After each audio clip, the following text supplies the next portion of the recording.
Comment il va mon Alex? Alors c'est quoi? Qu'est-ce qui s'est passé? Ah bah écoute, bonjour à vous tous. Ouais, bonjour les gars. Juste, je te raconte 2 secondes. Mais la vidéo là, que j'ai fait où je mets ma chaise là, au Ouais, milieu de la piscine, ouais. mon gamin il voyait pas. C'est mon gamin qui me filmait pour entre parenthèses. Coucou Loan.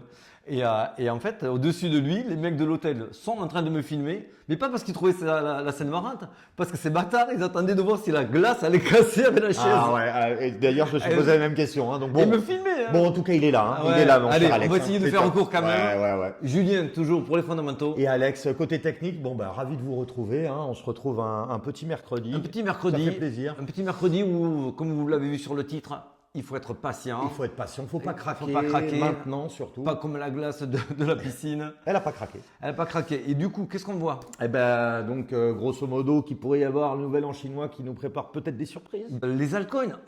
Alors oui, c'est vrai qu'on en parle souvent. Est-ce le moment autre? C'est vrai Un qu'il jour- y a, un jour- il y a un moment, ça va l'être le moment, mais c'est vrai jour- qu'il y a quelques petites métriques qui sont plutôt intéressantes. En tout cas, si on vous parle des altcoins, c'est qu'à chaque fois, on a une petite idée derrière l'oreille.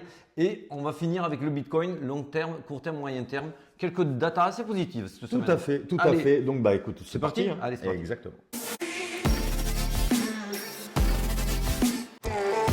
Bon, ben, on voit un petit peu c'est mitigé, Ça on voit reste- des belles performances Ouais. et on en voit d'autres Ouais. des plus mauvaises.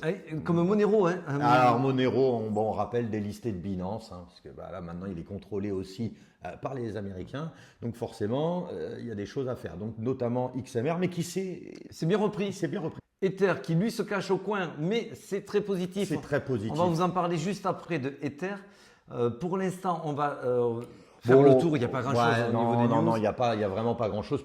Pas de choses que vous ne connaissiez pas. Donc par contre, il y a quelque chose qui est très intéressant. Ouais, c'est un petit coucou à ma chérie. D'ailleurs, Voilà. c'est elle qui m'en a parlé. Souvent, il faut écouter ceux qui sont autour de nous et qui n'y connaissent Rien. rien. Enfin, ou Bon, peu, on va dire. Ma chérie, tu connais un petit peu quand même. Voilà. Et en fait, c'est souvent ce genre de news qu'on aime relater quand justement des personnes qui sont hors de la cryptosphère vous en parlent. Et là, elle m'a parlé, elle m'a fait « Ah, mais t'as vu au Grammy Awards, cette année, ils prennent l'Arena Crypto.com et tout. » Voilà, et c'est vrai que ce qu'on se disait, c'est que c'est pour attirer, non pas nous, on va dire les aficionados, mais une clientèle beaucoup plus large, on va dire plus de boomers et autres. Et d'ailleurs, ça rejoint aussi, vous saviez, on nous en a déjà parlé, que Google lui aussi avait lancé ses publicités concernant la crypto-monnaie, enfin les acceptait, et on voit que Facebook Instagram, etc., lui aussi s'ouvre à ça très prochainement. Voilà, c'était des petites news où il faut avoir derrière l'oreille, ils ne le font pas par hasard, c'est les plus grands groupes, on va dire, dans le monde. Pourquoi on vous en parle maintenant? C'est aussi pour vous dire, et c'est un petit peu notre fil rouge de cette vidéo cette semaine, c'est on n'est pas sur un top comme on peut le lire aujourd'hui. Loin de là, on ne peut pas imaginer que c'est un top. Alors que la société Tether achète des bitcoins à tour de bras, que notre ami de chez MicroStrategy aussi a encore racheté pour 37 millions de dollars. voilà, alors où tout le monde est dans le faux. Ce qui peut arriver, bien sûr, on ne peut pas avoir de boule de Ou à un cristal. moment donné, mais... il faut ouvrir un petit peu les yeux et arrêter de tomber dans la peur panique du retail, du YouTuber qui va vous faire croire que, attention, on peut faire du 7000, on peut faire du 15 000 en lead, tout et n'importe quoi. Aujourd'hui, ça va être très dur de dévisser le Bitcoin, surtout avec ce qui arrive. Ah là, qui arrive tout de suite même. Tout de suite, nos petits bonbons chinois. Alors ça, c'est vrai que toi, tu m'en avais parlé, on l'avait déjà en tête, mais c'est quelque chose qu'il faut avoir en tête. L'ETF, bon, vous savez, ça a été validé aux États-Unis, mais qu'est-ce qui se passe de l'autre côté? Rappelez-vous, on vous en a parlé les semaines antérieures, l'équivalent de la SEC, c'est la SFC à Hong Kong. Vous avez deux pôles économiques qui sont bien sûr le bloc américain et le bloc asiatique. Le bloc américain, c'est la SEC qui fait un petit peu le gendarme. Et sur le bloc asiatique, c'est SFC avec Hong Kong qui font leur gendarme de leur côté. On attendait, il y avait même une petite course, on se demandait est-ce qu'ils vont avoir les acceptations de leur ETF spot avant les Américains, à savoir les Asiatiques. Ce ne fut pas le cas. Ouais. En revanche, on vous en avait parlé peut-être la semaine d'avant ou il y a 2 semaines, que la SFC avait donné une Deadline. qui était pour le premier trimestre 2024.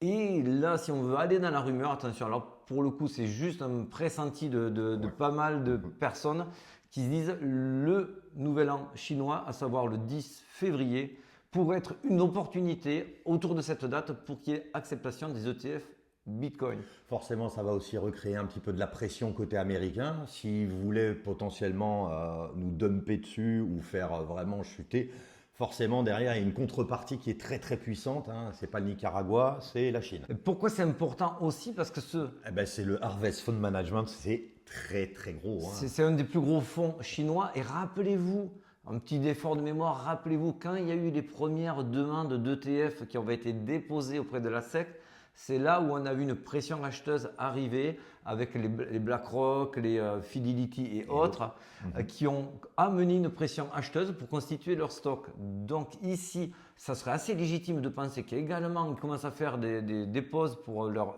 ETF et on peut se douter que ça peut amener une pression acheteuse à nouveau, sortir de ce petit trou d'air qu'on a connu là depuis exactement, depuis exactement. Donc ça, il faut vraiment le suivre. C'est très très bien. Il y a très peu de personnes un peu qui en parlent. Il faut vraiment avoir cet œil-là. Ça c'est cadeau, c'est pour vous. Ouais. Donc voilà, toujours à l'avoir en tête. Bon. On arrive sur notre fameuse alt season. Est-ce qu'on y arrive ou pas? Alors là, tu nous l'as mis en yearly, en année. Exactement. L'erreur du retail, c'est de venir ici, de vous le mettre en altcoin season. Il faut toujours vous le mettre en year parce que je vous le montre. Hein. Si on prend la version basique, on est en alt season. Et on se dirait, c'est bon, on y est vraiment. Non. Donc voilà. Donc l'alt season, on la regarde en year et en year, c'est pas mauvais du tout. Je vous la dézoome. Bon, on dirait qu'on a fait un bon petit bottom et qu'on essaie de se relever. Ça, c'est très positif. C'est quand même magnifique d'avoir ce W qui reteste et qui repart. Donc là, on est sur du long terme, on est sur de la profondeur et c'est ce qu'on veut voir. Et on veut le voir s'installer au-dessus de la Bitcoin saison pour aller vers la altcoin season. Ah mais tu suis mon ami. Exactement, c'est super. Bien sûr.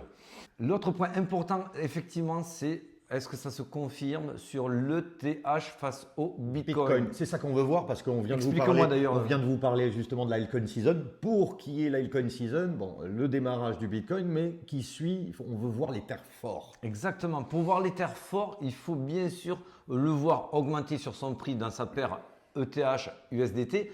Mais est-ce qu'il sera plus fort que le Bitcoin? Et pour voir s'il est plus fort que le Bitcoin et que donc l'altcoin season prend le pas sur la Bitcoin saison, il faut le regarder face au Bitcoin. Exactement. C'est pour ça qu'ici nous sommes sur la paire ETH BTC et on voit que ce bull flag dans un triangle ne demande plus qu'à sortir. Exactement, et c'est ce qu'on veut voir pour annoncer la altcoin season. De toute façon, voilà. Là, il y aura quelque chose de très positif si l'Ether arrive face au Bitcoin à casser ce triangle descendant pour sortir de ce bull flag. Ça nous amènerait sur quelque chose de très positif qui pourrait tirer toutes les altcoins. Ici, on est sur le Total 2. Alors Total 2, hors Bitcoin. Donc là, vous avez Ether et tout le reste. Toutes les altcoins. Voilà.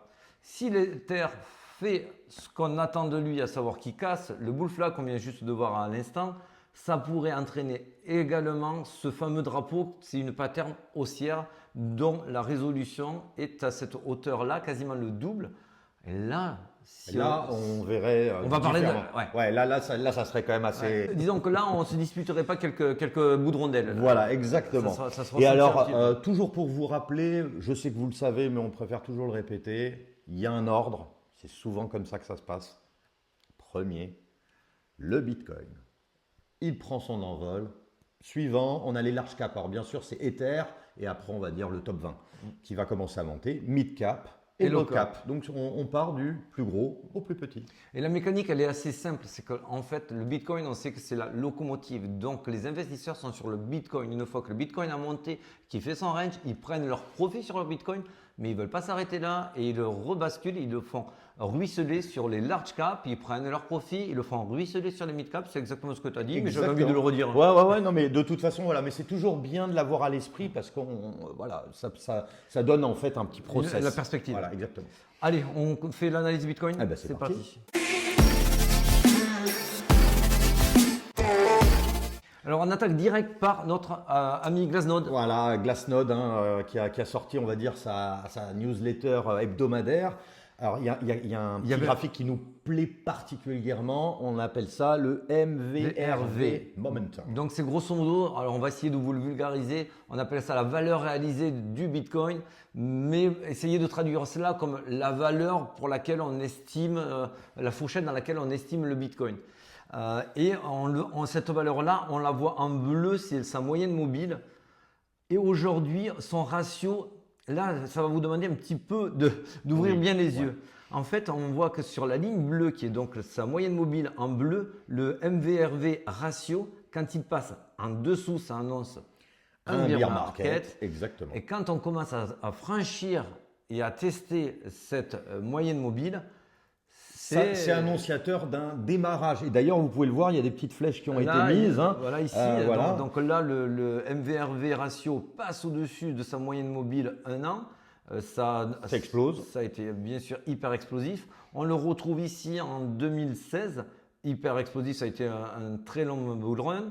Et à chaque fois que vous l'avez, ça annonce une belle hausse, on va dire. Donc ça, c'est vraiment à voir. C'est du long terme, hein. Mais c'est du on-chain. On répète, donc c'est-à-dire que ça ne ment pas. Hein, voilà. Vous savez qu'on affectionne énormément de recouper nos données techniques avec le on-chain. Ouais. Et là, alors attention, on vous le redit, tu l'as très bien dit, on est sur du long terme. C'est pour vous donner une perspective long terme. C'est pour ça qu'on vous dit, pour les holders, ne craquez pas, soyez patients. Ouais. Les bonnes choses ne vont pas tarder à arriver. Mais ça ne veut pas dire pour les traders comme moi ou pour les court-termistes qu'il ne va pas y avoir du dump derrière. Voilà, exactement. Parce que là, c'est vraiment du long terme vs court terme. Donc, alors. En tout cas, aujourd'hui, on est sur du weekly ici et on est toujours sur ce fameux range qu'on avait annoncé depuis des semaines. Le jour où on tapait les 48-49, on allait redescendre dans un range qui pouvait durer un certain temps. Un certain temps, c'est ça l'inconnu aujourd'hui. Et pour nous, on est effectivement encore dans ce range. On est encore toujours sur la dynamique positive présentée au préalable dans les vidéos d'avant, due à ce fameux hammer, le marteau qui donne vraiment une impulsion et de l'énergie aux bulls. En revanche, ça c'est le PMO, vous en avez également parlé sur nos vidéos antérieures, c'est un oscillateur qui est proche du RSI, mais on le trouve un petit peu plus pur et en fait, surtout sur des time frames comme le weekly, j'aimerais vraiment pas voir cette ligne bleue passer sous la ligne rouge. Voilà, il faut que toujours la ligne bleue soit au-dessus de la ligne rouge, orange. Tu vois là, ici, on est passé, la ligne bleue est passée sous la ligne rouge et on a eu quelques semaines de correction. Voilà. Alors attention, hein, si la ligne effectivement crosse en dessous, ça ne veut pas dire que le marché va se retourner, que c'est une catastrophe. C'est juste qu'on peut avoir ici, comme sur le carré 1 et 2 en rouge, oui, on peut avoir 1 ou 2 mois de plus de correction. Pas de panique, vous le savez, on vous y a préparé, on est parti pour un range et ce range s'arrêtera dès lors qu'on recassera les 49K, qu'on passera au-dessus, qu'on le validera avec une structure haussière, parce que ce n'est pas juste faire une mèche et redescendre. Oui. Ça serait vraiment bearish. Ça serait bearish. Ça, c'est pas bon ça. Mais s'il y a acceptation, c'est-à-dire avec une structure haussière derrière, là pour nous, le bull run serait vraiment lancé. Si on rentre un petit peu plus en intraday, je vous ai mis ça hier soir sur Telegram. Coucou à nos amis qui nous suivent sur Telegram. D'ailleurs, n'hésitez pas à nous rejoindre. Le lien est en description. On vous avait fait ce triangle qui se compressait terriblement. Et là, on arrive dans le dernier quart du triangle. Vous savez que les résolutions ont toujours lieu quand elles ont lieu sur le dernier quart du triangle. On a eu des tentatives de breakout qui se sont transformées en fake out. Ici aussi, et en fait, ce que je vous disais hier sur Telegram, je ne pensais pas et je ne le pense toujours pas qu'on réintègre le triangle pour casser au sud parce que c'est la majorité aujourd'hui qui le pense. Aujourd'hui, la majorité est en train de se dire c'est une énième mèche vers le nord qui va réintégrer et on va aller vers le sud. Bon, ça c'est ce que j'ai joué, c'est mon côté contrarien. Oui, et donc du coup, on s'attendait à avoir ce rebond sur le triangle. La suite logique pour moi, ça serait qu'on aille voir les 44, un petit repli pour possiblement aller plus haut vers le nord. Regardez, on a laissé quand même de très belles zones de fair value gap au nord à aller chercher. Beaucoup moins au sud dans l'immédiat, mais ne soyons pas inquiets. Pour moi, le range, il va s'imprimer entre un 40 et un 46 000. S'il y a une mèche un petit peu en dessous des 40 ou au-dessus des 46, il n'y a pas de quoi s'emballer. On veut juste casser les 49, l'accepter, le valider et on est parti en bull run à ce moment-là.